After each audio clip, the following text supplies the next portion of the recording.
তো এবার আসি যে স্নায়ু কোষ এবং স্নায়ুর মধ্যে কি সম্পর্ক, এবং তারপর আসবে স্নায়ুতন্ত্রের সাথে স্নায়ুর কি সম্পর্ক। তো আমরা বললাম স্নায়ু কোষ বা নিউরন হচ্ছে একটা বিশেষ ধরনের কোষ যারা স্নায়ু স্পন্দন পরিবহন করতে পারে, অর্থাৎ স্নায়ু স্পন্দনের যে উদ্দীপনা সেটিকে একটা নিউরন থেকে আরেকটা নিউরনে পরিবহন করতে পারে। এবার স্নায়ু কোষ, তুমি ভাবো, ইমাজিন করো এই যে আমার হাতে যে চকগুলো দেখতে পাচ্ছ এগুলো এক একটা হচ্ছে স্নায়ু কোষ। ক্লিয়ার? এবার আমি যদি ধরো একটা স্নায়ু নিয়েছি, অর্থাৎ এই চকটা নিয়েছি, এর উপরে একটা আবরণ দিয়ে দিয়েছি, অর্থাৎ যদি আমরা একটা নিউরন নিই, সেই নিউরনটাকে যদি আমি একটি আবরণ দিয়ে দিই, সেই আবরণযুক্ত নিউরন, অর্থাৎ আবরণ রয়েছে প্লাস নিউরন রয়েছে, একটা আবরণ দিয়ে দিয়েছি আমি জাস্ট নিউরনটার উপরে, তখন তাকে বলা হয় স্নায়ু তন্তু। অর্থাৎ নিউরন বা সেটা কি ছিল? স্নায়ু কোষ।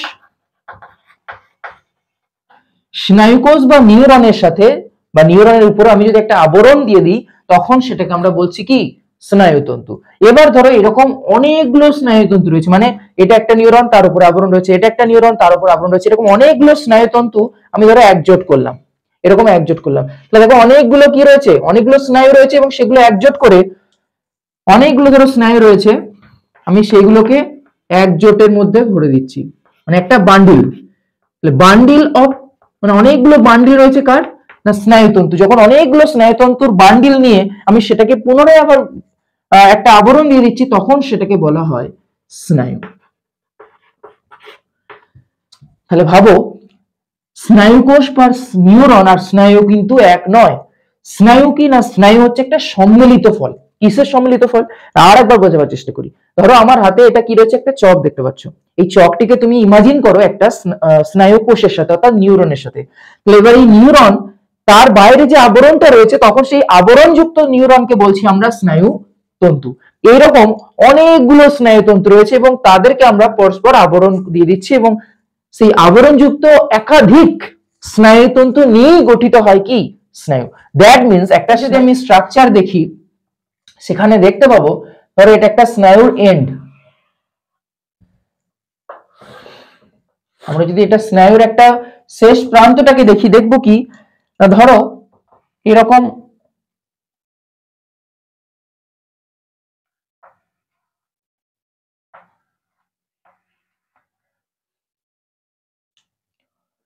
দেখবো তার মধ্যেও একটা বান্ডিল রয়েছে যেখানে অসংখ্য কি রয়েছে? স্নায়ু কোষ রয়েছে।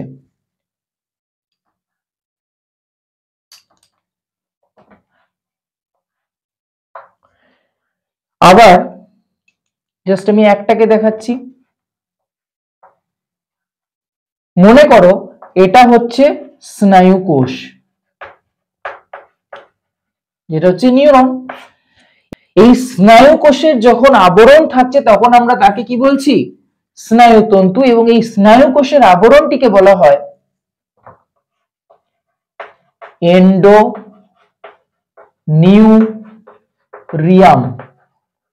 এন্ডোনিউরিয়াম অর্থাৎ স্নায়ু কোষের যে আবরণ, সেই স্নায়ু কোষের আবরণটিকে বলা হয় এন্ডোনিউরিয়াম। অ্যাকশনের আবরণ নয় কিন্তু, নিউরন বা স্নায়ু কোষের আবরণ, অর্থাৎ পুরো স্নায়ু কোষের উপরে যে আবরণটা রয়েছে। তারপর একাধিক স্নায়ু কোষ আমি একটা বান্ডিল করছি, মানে তুমি ভাবো একটা খড়ের আঁটির কথা ভাবো, সেই খড়ের আঁটির প্রতিটা খড় হচ্ছে যদি এক একটা স্নায়ু কোষ হয়, একটা পুরো আঁটি সেটি হচ্ছে একটি স্নায়ু। এবং দেখো অনেকগুলো স্নায়ু নিয়ে একটা বান্ডিল হয়েছে, তখন সেটি কে বলা হচ্ছে কি? তখন সেটি যে আবরণের দ্বারা আবৃত থাকছে তখন তাকে বলা হয় পেরিনিউরিয়াম।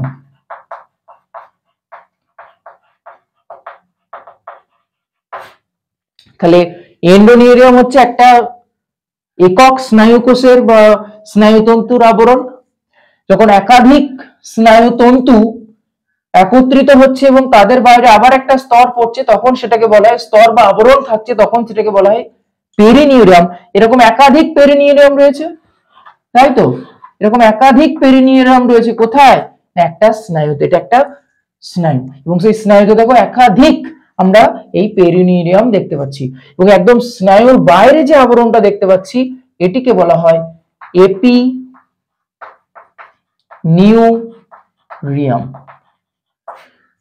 স্নায়ুকোষ অ্যাকচুয়ালি কি না, স্নায়ুকোষ হচ্ছে একটি যোগ কলা। এবং এই যোগ কলাতে আমরা দেখতে পাচ্ছি যে প্রতিটা স্নায়ুকোষের বাইরে যদি একটা করে আবরণ থাকে, যে আবরণ থাকে তাকে বলা হয় এন্ডোনিউরিয়াম, বা সেই আবরণযুক্ত স্নায়ুকোষ কি বলা হয় কি স্নায়ুতন্তু। এরকম একাধিক স্নায়ুতন্তু যখন একটা আবার একটা আবরণ দ্বারা আবৃত থাকে তখন তাকে বলা হয় পেরিনিউরিয়াম। এবং এরকম একাধিক পেরিনিউরিয়াম বেষ্টিত যখন স্নায়ুতন্তু থাকে এবং সম্মিলিত হয়ে স্নায়ু গঠন করে সেই আবরণটাকে বলা হয় এপিনিউরিয়াম। অর্থাৎ একটা স্নায়ুর একদম বাইরের আবরণ হচ্ছে এপিনিউরিয়াম, তার ভিতরে আবরণ হচ্ছে পেরিনিউরিয়াম, এবং একদম স্নায়ুর ভিতরের আবরণ হচ্ছে কি এন্ডোনিউরিয়াম। এটা কিন্তু স্নায়ুর।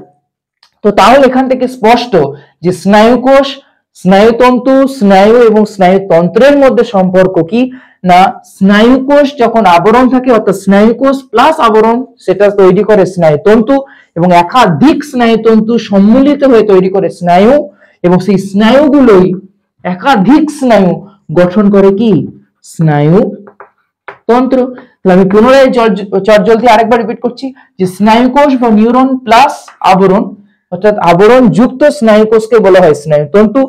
স্নায়ুতন্তুগুলো যখন একাধিক স্নায়ুতন্তু পুনরায় আবরণ বেষ্টিত হয়ে তৈরি করে স্নায়ু, এবং একাধিক স্নায়ু সম্মিলিত হয়ে তৈরি করে স্নায়ুতন্ত্র।